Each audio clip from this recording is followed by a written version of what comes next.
அனைவருக்கும் வணக்கம். என் லைஃப்பில் இந்த மாதிரி ஒரு பெயின்ஃபுல்லான ஒரு சுச்சுவேஷனை நான் ஃபேஸ் பண்ணதே கிடையாது. மனசு முழுக்க வலி வலி மட்டும்தான்.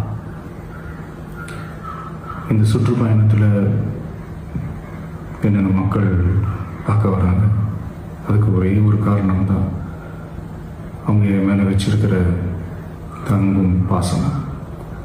அந்த அன்புக்கும் பாசத்துக்கும் நான் எப்பவும் கடமைப்பட்டிருக்கிறேன். அதனால தான் இந்த சுற்றுப்பயணத்தில் மற்ற எல்லா விஷயங்களையும் தாண்டி மக்களுடைய சேஃப்டி, அதில் எந்த காம்ப்ரமைஸும் பண்ணிடக்கூடாதுன்றதுக்காக தான் அது என் மனசில் ரொம்ப ஆழமாக இருக்கும் அந்த எண்ணம். அதனால தான் இந்த அரசியல் காரணங்கள் எல்லாத்தையும் தவிர்த்துட்டு ஒதுக்கி வச்சுட்டு மக்களோட சேஃப்டி மட்டும் மைண்டில் வச்சுக்கிட்டு அதுக்கான இடங்களை சூஸ் பண்ணுறது, அதுக்கான இடங்களை பார்த்து பெர்மிஷன் கேட்குறது, போலீஸ் டிபார்ட்மெண்ட்டில் அதை ரிக்வெஸ்ட் பண்ணி கேட்போம். ஆனால்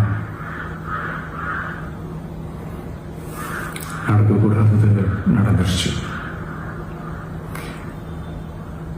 நான் மனுஷன் தானே. அந்த நேரத்தில் அத்தனை பேர் பாதிக்கப்பட்டு இருக்கும்போது எப்படி அந்த ஊரை விட்டுட்டு என்னால் கிளம்பி வர முடியும்? நான் திரும்ப அங்கே போகணும்னு இருந்துச்சுன்னா அது ஒரு காரணம் காட்டி அங்கே வேறு சில பதட்டமான சுச்சுவேஷன்ஸ், வேறு சில அசம்பாவிதங்கள் அந்த மாதிரி எதுவும் நடந்துடக்கூடாதுன்றதுக்காக தான் நான் அவாய்ட் பண்ணேன்.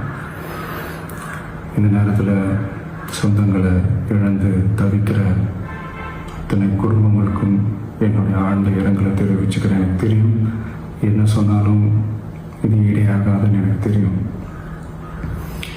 ஹாஸ்பிட்டலில் ட்ரீட் பண்ணிகிட்ருக்கிற எல்லாருமே சீக்கிரமாக க்யூர் ஆகி வரணுன்றதை இந்த நேரத்தில் நான் வேண்டிக்கிறேன். கூடிய சீக்கிரமே உங்கள் எல்லாரையும் நான் சந்திக்கிறேன். இந்த நேரத்தில் எங்களுடைய வலிகளை, எங்களுடைய நிலைமையை புரிஞ்சுக்கிட்டு எங்களுக்காக பேசின அரசியல் கட்சிகளை சார்ந்த நண்பர்கள், தலைவர்கள் அனைவருக்கும் என்னுடைய நன்றியை தெரிவிச்சுக்கிறேன். கிட்டத்தட்ட ஒரு 5 மாவட்டத்துக்கு பிரச்சாரத்துக்கு போனோம். இந்த மாதிரி எதுவுமே நடக்கல. ஆனால் கரூரில் மட்டும் ஏன் எப்படி நடக்குது, எப்படி நடக்குது?